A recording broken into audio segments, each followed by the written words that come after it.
આંતરરાષ્ટ્રીય સ્તરેથી મોટા સમાચાર. ભારતના ટુકડા કરવા નીકળેલા પાકિસ્તાનના થશે ટુકડા. બલુચિસ્તાને 11મી ઓગસ્ટે પોતાનો સ્વાતંત્ર્ય દિવસ જાહેર કરી દીધો છે. અત્યારના સૌથી મોટા અને ભૌગોલિક રાજનીતિને હચમચાવી દેતા આંતરરાષ્ટ્રીય આ સમાચાર છે, જે પાકિસ્તાન દાયકાઓથી ભારતને તોડવાના અને અહીં આતંકવાદ ફેલાવવાના, ભારતના ટુકડા કરવાના નાપાક સપના જોતું હતું. હવે એ જ પાકિસ્તાન પોતાના ટુકડા થતા જોશે. પાકિસ્તાનના કબજા હેઠળના બલુચિસ્તાને પોતાની સંપૂર્ણ આઝાદીનું બ્યુગલ ફૂંકી દીધું છે. બલુચ નેતાઓએ 11મી ઓગસ્ટને પોતાના સ્વાતંત્ર્ય દિવસ તરીકે જાહેર કરી દીધો છે. કેટલાક કી પોઈન્ટ્સ, મહત્વપૂર્ણ મુદ્દાઓ તમને કહી દો. બલુચિસ્તાને 11મી ઓગસ્ટે આઝાદીની જાહેરાત કરી, પાકિસ્તાનથી સંપૂર્ણ અલગ થવાનું સત્તાવાર એલાન કર્યું અને વિશ્વના દેશો અને યુએન પાસે સ્વતંત્ર રાષ્ટ્ર તરીકે માન્યતા આપવાની પણ અપીલ કરી.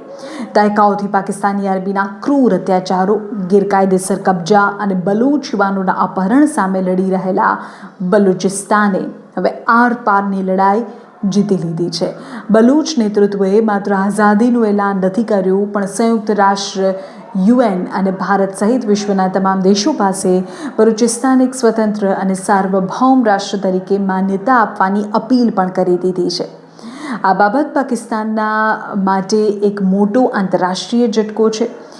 14મી ઓગસ્ટે પાકિસ્તાન પોતાનો આઝાદી દિવસ ઉજવે તે પહેલાં જ 11મી ઓગસ્ટે બલુચિસ્તાન પાકિસ્તાનની છાતી પરથી પોતાનો સ્વતંત્ર ધ્વજ લહેરાવા જઈ રહ્યું છે. પાકિસ્તાન આર્મી, શહબાઝ સરકાર અને ત્યાં બેઠેલા આતંકવાદી આકાઓમાં ભારે સન્નાટો અને ફફડાટ હોય તે સમજી શકાય. કુદરતનો ન્યાય જુઓ. બીજાનું ઘર તોડવા નીકળેલું પાકિસ્તાન આજે પોતાના જ પાપના બોજ હેઠળ તૂટી રહ્યું છે. 11મી ઓગસ્ટના ઘટનાક્રમ પર નજર રહેશે. વિશ્વભરના દેશોનું આ ઐતિહાસિક ઘટનાક્રમ પર શું વલણ રહે છે તે પણ જોવું રહેશે.